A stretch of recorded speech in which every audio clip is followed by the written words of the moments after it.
ขันจะบ่มีหยอดสินะขันจะบ่มีหยอดจะกะอ่านมึง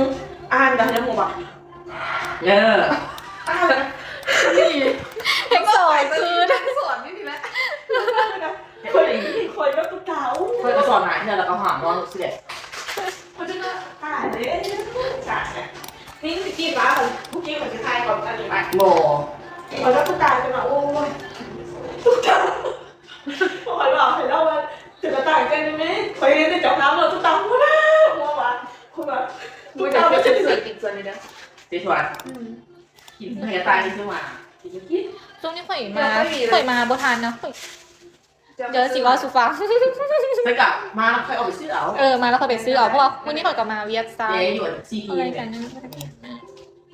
มันตัดเป็นแหกใส่คือมีกินบ้างหน้า ได้คันเป็นพวก ได้ทันสิ มันเป็นพวกเจลพวกเซ็ตกับมา ทั้งแหลกกับเปลี่ยนใจ เจียวเขาซื้อมากับเห็ดได้ทัน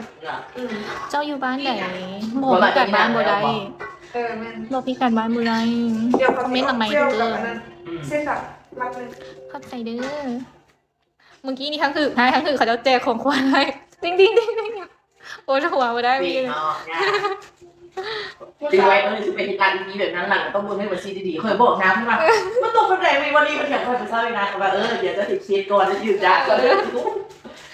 คอยเห็นแล้ว ที่การระบาด แต่ข่อยนะเบิ่งแล้วนี่มันซิโมโตะแสดงมาที่เลยที่ต้องได้ระวังสินะได้ศึกษาระบบแล้วระบบเต้มาเห็นกันใหม่ๆอุ่น บริหารบัญชีพื้นเขาซื้อตรงกับเลขบัญชีหันบนตรงแล้วมันมี2บัญชีตัวนี้แล้วมันหน้าบัญชี40,000นะมันเป็นเขาเลขบัญชีตรงแล้วแล้วใครในตะวันก็มึงอีกใครไม่ทำเองเลยแล้วหันซื้อตรงเลขบัญชีตัวตรงน่ะเก็ตบอกเมืองแม่40,000ในกรุงกาเสาหันในกรุงกาเสาหันเดินไปลงแล้วเขาหันนี้เห็นไหมเรียวเขาเลขบัญชีตรงแล้วแล้ววันนี้บ้านมันส่งมาอีกเลขบัญชีตรงจะซื้อตรงบ้านของ ส่งมาเพราะว่าเต้าไปเลยเด้อบ่ให้ติดสองมือ เข้าแม่เจ๊เลยนะ40,000ต่อค่ะ น่าเจ้าคุณพูดเนาะคือเคยเห็นอยู่ใส่เคยเห็นกันอยู่ใส่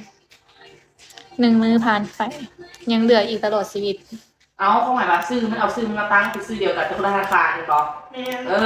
ล้วเลขบัญชีแท้ของตัวนี้นะมันเอานามสกุลมาต่างเป็นซื้อแท้เห็นบอกนามสกุลมาทางขาด พิมพ์นิพานค่ะ จากเด็กของ แต่นามสกุลมาหันเอามาต่าง เคยเห็นอยู่ใส่ใช่ไหม แต่วันนี้มาก โบกัน เล เด็ ข ก ออ เค เดอย ร์ เห็นอ เขา ยู่ หั ใส่ นเป็นซื้อประธานคลิป แต่เรามาใส่ตัวเรามาเขียนเลขบัญชีตัวนี้มาใส่ในก่อนสรุปเราไม่ได้เข้าบัญชีนี่เป็นบอ แม่แต่ผ่านสกุลว่าซื้อ แล้วเราบอกว่าเนี่ยขออนุญาตปรับเข้าที่โน้ตตัวนี้เป็นบอ โบมันปั๊บไปโกนนานี้แล้วเขาเห็นไปโกนนานี้แล้ว40,000ตัวหูมันเป็นไทย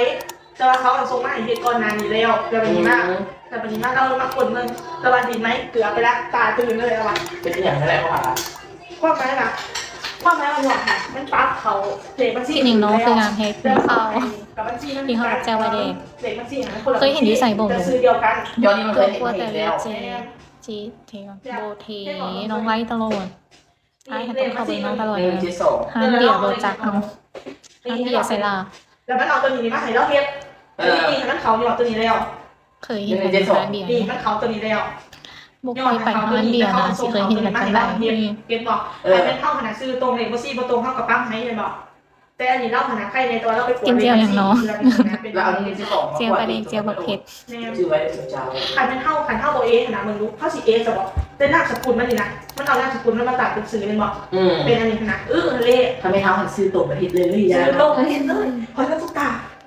ถามเลยสิป้าเขาหยอดได้ในบัญชีมันควรตรงได้ซื้อมันนี่โต๊ะ แสดงว่ามึงหาก่อนน้องสิปั๊บไปซื้อมันนะเอาอันกบัญชีกับอันที่มันโอนนะไปเบิ่งก่อนว่าคือยอดนี้มันเป็นสำเร็จบ่เขาบ่สำเร็จมาเห็นได้ แน่แต่กับมึงมันไม่หายมีบัญชีอยู่ในระบบโปรขนาด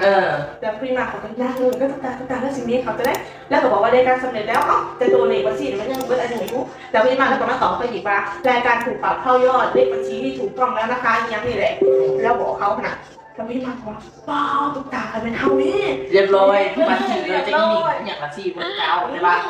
หัวอีกพิมพ์ให้ไอ